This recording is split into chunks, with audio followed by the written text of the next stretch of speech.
Nagkakte mo rin. Ya, basta mga bata na senior. Tulo na, asam sila kita. Yung na, bro, hindi lagi ko priority. Ang taon na natin.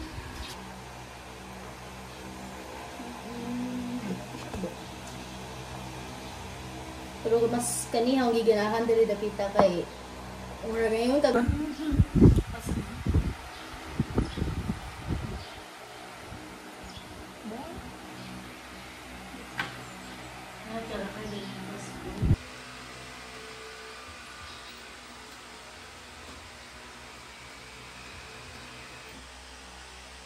new normal.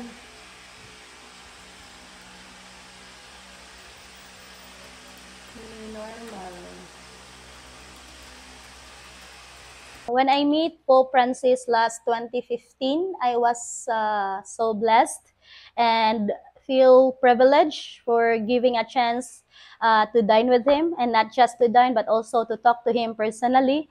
And also, during that time, when I meet him, a lot of opportunities have come into my way, and a lot of countless blessings that come into my way, and that meeting with the Pope was like an impossible to happen, but yet it truly happened. So there's nothing impossible.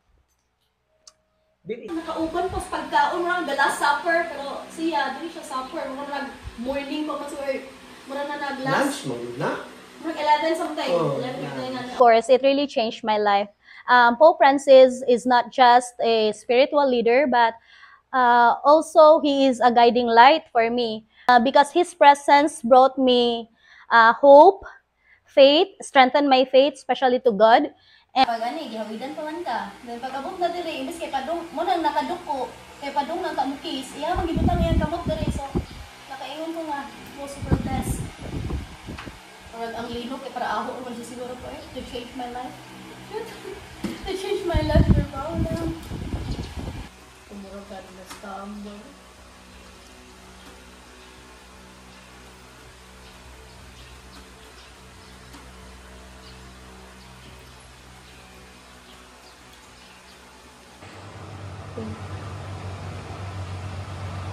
Panganay-ngana man, so ako nataw na lang ko, welcome! Nya, di ko ganahan magsuot og kanang mga long sleeve, gana, kay gusto ko makita ra siya. Gusto ko, murag, kuan pa mo ba? Hi!